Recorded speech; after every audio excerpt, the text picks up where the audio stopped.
Sziasztok! Geri vagyok. Múlt héten számos külföldi Yugitubernél felfedeztem, hogy megint felültek egy hatalmas clickbait vonatra. A téma viszont, amiről most szó volt, az valóban elég aggasztó, és ugye legnagyobb magyar Yugituberként kötelességemnek érzem, hogy én is foglalkozzak ezzel. Szerintem mindenképpen mindannyiótoknak érdekes lesz végighallgatni a mondani valómat, tekintve, hogy tudjátok, hogy mekkora Yu-Gi-Oh! Gyűjtőnek számítok.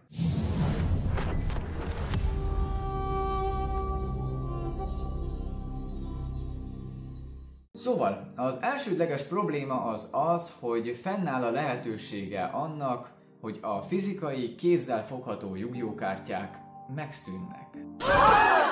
Nyilván ez alapvetően egy nagyon felelőtlen, erőteljes kifejezés lenne, de most van néhány kellemetlen jelenség, ami igazolhatja ezt az aggodalmat. Az első ilyen például az, hogy az online Yu-Gi-Oh! Felületek kezdik kiszorítani a fizikai Yu-Gi-Oh!-t. Már most rengeteg játékos úgy van vele, hogy minek vegyenek meg egy drága metakártyát, hogyha azt sokkal egyszerűbben ki tudják craftolni a Master Duel vagy a Duel Links játékokban. Ez a mentalitás érthető módon rá fog menni a játéknak a piacára, és nem éppen arra fogja ösztönözni a Konamit, hogy jobbnál jobb, erősebbnél erősebb termékeket gyártson nekünk. Tökéletes példa erre a gyengülésre a legutóbb megjelent display.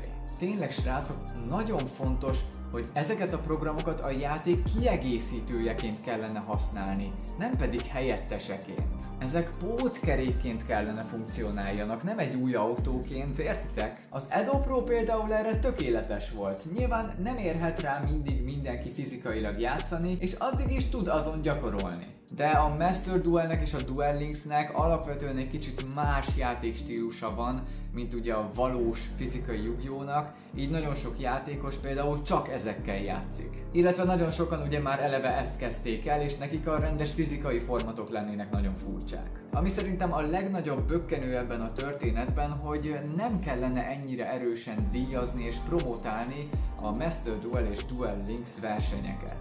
Mert így aztán tényleg oda fog kifutni a történet, hogy senkinek sem lesz kedve elmenni fizikailag játszani, hogyha egyszerűen díjazva lesz akkor is, hogyha ki sem mozdul a házából. A Yu-Gi-Oh!-ra tekintve ez egy nagyon-nagyon veszélyes állapot, és jó kérdés, hogy a Konami részéről vajon ez tudatos volt-e? A Yu-Gi-Oh! Termékek gyengülése és a kártyák értékének romlása azonban abszolút nem újdonság. Már nagyon régóta probléma, hogy egy új megjelenő drága kártya nem tudja tartani az értékét, kivéve az olyan szürreális eseteket, mint a Dragon Master Mágia, vagy ugye a 10,000 Dragon volt. Na meg ugye ott voltak a 25. évfordulós szettekben ezek a Bond mágus speciális kártyák, de szerintem azzal ti is egyetértetek, hogy ezek nem feltétlenül elegek, hogy egy szett megérős legyen. Ezen gyengeségét a Yu-Gi-Oh!-nak a Pokémonnal fogom tudni nektek a legjobban szembesíteni. Ott akár 20-30 különböző kártya is megjelenik egy diszplében, amik drágának számítanak, tartják az árukat, ezen felül 4-5 olyan kártya,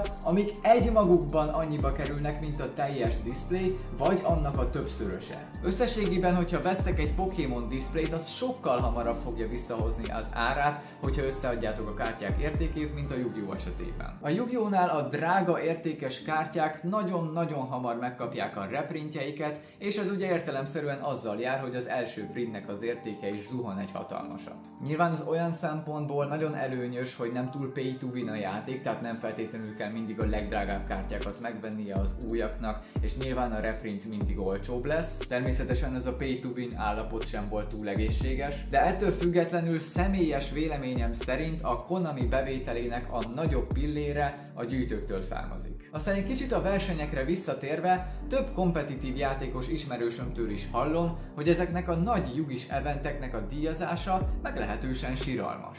Úgyhogy sajnos versenyszinten sem rózsás a helyzet, maradjunk annyiban. Nekem személy szerint egyébként még mindig azokért a display rendszerekért fáj a szívem, ami ugye a Dimension of Chaos set előtt volt. Egy kártyát azokban kiadtak több rarityben, a Cover Monsterből volt Ghost Rare, vagy valami másból Ghost Rare, a régi Ultimate-ek is szerepeltek még bennük. A sima Secret meg Ultra Rare-eknek is sokkal magasabb értékük volt, mint most. És ezek a bontatlan diszpléjek egyre drágábbak lesznek, A GX és 5DS idejében lévő ilyen diszpléjek bontatlanul gyakorlatilag már megfizethetetlenek. Emlékeztek még erre a display dobozra? Nem régen szereztem, több mint 2 éves egyébként és bontatlan.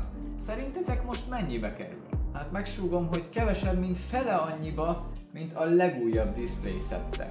Pedig szerintem ez még ettől is jobb volt. És szerintetek ez fog változni, ahogy az idő telik? Hát ha engem kérdeztek, nem számottevően. Nyilván ez nem a set ciklus legerősebb diszpléje, de ha a régieket nézzük, akkor ugye az említett rendszer miatt még a gyenge diszpléjeknek az értéke is a sokszorosára emelkedett. Úgyhogy egy szónak is 100 a vége, valóban aggasztó a helyzet, de én azért igyekszem derülátó lenni. Mindenképpen ki fogok tartani a Yu-Gi-Oh! Mellett, mert még mindig ez a TCG, ami a szívemhez a legközelebb áll, és amit a legszívesebben gyűjtök és legszívesebben játszok. Természetesen függetlenül attól, hogy ilyen aggasztó dolgok történnek a modern Yu-Gi-Oh!-ban, meg sem fordult a fejemben, hogy abba hagyjam ezt a csatornát. Továbbra is jövök a színesebbnél színesebb old school, vagy éppen egy kicsit újabb Yu-Gi-Oh! Tartalmakkal, és hogyha a való világban meg is szűnik a Yu-Gi-Oh!, itt ebben a kis közösségben mindig megmarad és mindig életben fogjuk tartani. Ha megszűnik a fizikai Yu-Gi-Oh! És megesik a szívem rajtatok, hogy nem tudtok már újakat venni, tessék, itt van ez a szekrényi kártya, szétosztom köztetek. Úgyhogy nem kell aggódni, hogyha valaki Yu-Gi-Oh!-ra vágyik, akkor az itt mindig jó helyen jár. Őszintén kíváncsi vagyok egyébként a véleményetekre az elmondottakkal kapcsolatban, úgyhogy támadjátok meg nyugodtan a komment szekciót, az összeset el fogom olvasni. Köszönöm szépen a megtekintést, sziasztok!